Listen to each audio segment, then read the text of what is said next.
এখন উনি দাদনে টাকা লাগায়, সুদে টাকা খাটায়, হজ করে আসার পরেও সুদের কারবার ছাড়ে না। আছে নাকি? আছে নাকি ভাই? আমি তো মজা করে বলি, এক লোক দাদনে টাকা লাগায়, এত বড় দাড়িওয়ালা, আসরের নামাজ পড়ে মসজিদ থেকে বের হয়েছে, এক লোক যায় বলছে, এই মুরব্বী আমাকে 1000 টাকা হাওলাত দেন। হাতে টাকা নাই। খানিকক্ষণ পরে আবার যায় বলছে 1000 টাকা দেন বাবা, বড় বিপদ। বললাম হাতে টাকা নাই। বলছে চাচা আপনি আমাকে ভুল বুঝছেন, আপনি মনে করছেন আপনার কাছে এমনি এমনি 1000 টাকা নিব। আজকে শনিবার 1000 টাকা দিবেন, আল্লাহ বাঁচালে আগামী মঙ্গলবার আপনাকে 1250 টাকা রিটার্ন করব। মুরব্বী বলছে যে বেকুব কোথাকার, মানুষের হাতে টাকা থাকে নাকি বাড়ির চল। বাড়িতে নিয়ে চলে গেছে, যাওয়ার পরে 1000 টাকা বের করে দিছে।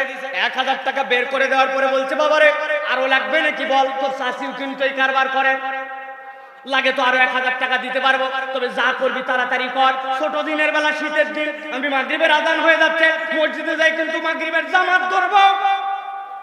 আসরের নামাজ পড়ে এসে দাদনে টাকা লাগায়া মাগরিবের নামাজ আবার মসজিদে ধরতে যায়। এইরকম মুনাফিক মার্কা মুসলমান আছে কিনা? আমার আল্লাহ রাব্বুল আলামিন বলছেন, ও তো বলছিল লা ইলাহা ইল্লাল্লাহ মুহাম্মাদুর রাসূলুল্লাহ তাসবিতে পর্যন্ত জপে, কিন্তু রাসূলের প্রতি তার ঈমান আনা হয় না। কেন আল্লাহ রাব্বুল আলামিন ঘোষণা দিয়েছেন, নবী বলেন, কুল ইয়া আইয়ুহান নাস ইন্নী রাসূলুল্লাহি ইলাইকুম জামিআ।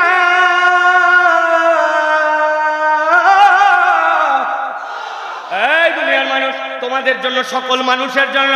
তুমি কি ধনী না গরিব, তুমি ব্যবসায়ী না তুমি চাকরিজীবী, তুমি কি টাকা ইম্পোর্ট করো না এক্সপোর্ট করো, তোমার কারবার কি, তুমি যে ধরনের লোকই হও, আমি আল্লাহর নবী তোমার জন্য নবী। অতএব যদি স্বীকার করো আমার নবুয়তে, আমি তোমার জন্য যা বিধান এনেছি সেইটার প্রতি তোমার ঈমান আনা লাগবে। তুমি বলতেছো মুহাম্মাদুর রাসূলুল্লাহ, কিন্তু নবী জানে নাই, ওইটা যদি তুমি করো তোমার নবীর প্রতি ঈমান আনা হয় না। ঠিক কি না? অতএব ভালো করে বোঝেন, বারবার এই জন্য বলছি, আল্লাহর নবী নবুয়ত যে সার্বজনীন, আল্লাহ রাব্বুল আমিন এইটা রাসূলুল্লাহ সাল্লাল্লাহু আলাইহি ওয়াসাল্লামকে দিয়ে জানাচ্ছেন। এরপরে আল্লাহ রাব্বুল আমিন বিরাট এক আয়াতে কারিমা, দুনিয়ার মানুষকে আশ্চর্য করে দেওয়ার মতো একটা আয়াতে কারিমা দিয়েছেন। আল্লাহ রাব্বুল আমিন সূরা ফুরকান এর 1 নম্বর আয়াতের মধ্যে আল্লাহ বলছেন, তাবারাকাল্লাযী নাযালাল ফুরকান আলা আবদিহি লিয়াকুনা লিল আলামিন নাযীরা। আল্লাহু আকবার। ভালো করে বোঝেন আল্লাহ রাব্বুল আমিন কি বলছেন। তাবারাকাল্লাযী নাযালাল ফুরকান আলা আবদিহি, আল্লাহ বলছেন তাবারাকা, মুবারাকা, বরত্ব, বরকতময়। আল্লাহ রাব্বুল আমিন সুবহানা, তাবারাকা, এই শব্দগুলা কোরআনুল কারীমের মধ্যে এমনি এমনি ব্যবহার করেন নাই। একটা উদাহরণ দেই, তাহলে এই আয়াতটা আপনার জন্য পরিষ্কার হবে। কোরআনের একটা আয়াত আছে, আপনি জানেন কিনা? সুবহানাল্লাযী আসরা বিআবদিহি লাইলাম মিনাল মাসজিদিল হারাম ইলাল মাসজিদিল আকসাল্লাযী বারাকনা হাওলাহু লিনুরিয়াহু মিন আয়াতিনা। আল্লাহ রাব্বুল আমিন মিরাজের ঘটনার জন্য সুবহানাল্লাযী আসরা, আল্লাহ রাব্বুল আমিন বর্ণনা করেছেন, হে নবী আপনি দুনিয়ার মানুষের কাছে যাওয়ার পরে যখন ওই সকালবেলা খানায় কাবার চত্বরে দাঁড়ায় গেলেন, দাঁড়ানোর পরে নবীজি বললেন, এই মক্কার লোকেরা শোনো, গত রাত্রে আমার জীবনে এক বিস্ময়কর ঘটনা ঘটেছে। কি ঘটনা? প্রত্যেক দিনই তো তোমার কাছে নতুন নতুন ঘটনা আছে। বলে, গত রাত্রে আমি এই মক্কা থেকে বাইতুল মুকাদ্দাস পর্যন্ত রাত্রেবেলা ভ্রমণ করেছি। বাইতুল মুকাদ্দাসে যাওয়ার পরে ওই বাইতুল মুকাদ্দাস থেকে 7 আসমান, এরপরে সিদরাতুল মুনতাহা, ওখান থেকে আবার ব্যাক করে এখানে এসেছে। আবু জেহেল কথাটা শুনে ফেলে লাফ দিয়ে আসছে। বলো আরেকবার কি ভাতিজা? বললে কি বলে বলো? বলে, গত রাত্রে আমি এই খানায় কাবার চত্বর থেকে বাইতুল মুকাদ্দাস পর্যন্ত গিয়েছি। এইটুক বলা পর্যন্ত নবীজির হাতে ধরে ফেলছে।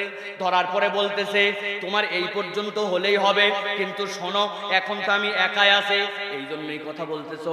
লোকজন যদি ম্যানেজ করি তখন কি তোমার কথা ঘুরাবে নাকি? খানায় কাবার দিকে ফিরো, ফিরে আল্লাহ রাব্বুল কাবা বলো। নবীজি বলছেন, তুমি আমাকে ভালো করেই চেনো, মুহাম্মদ সাল্লাল্লাহু আলাইহি ওয়াসাল্লাম কখনো মিথ্যা কথা বলে নাই।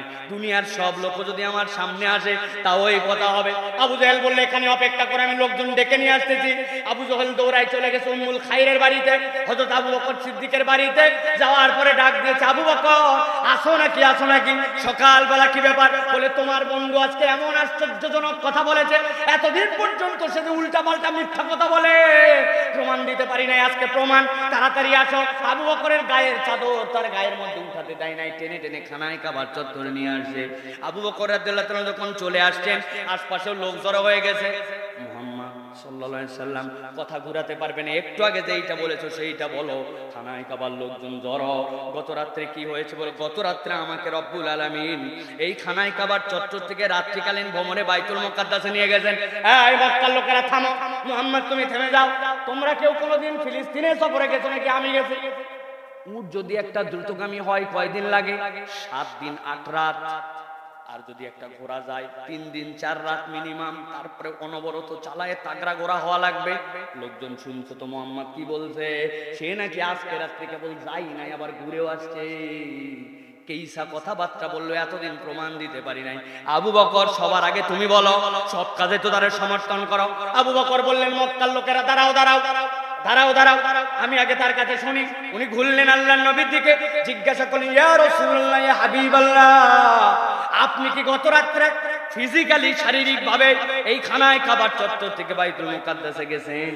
আল্লাহর নবী বলেন, আবু বকর, আমার রব গতকালকে আমাকে মেরাজে নিয়েছেন।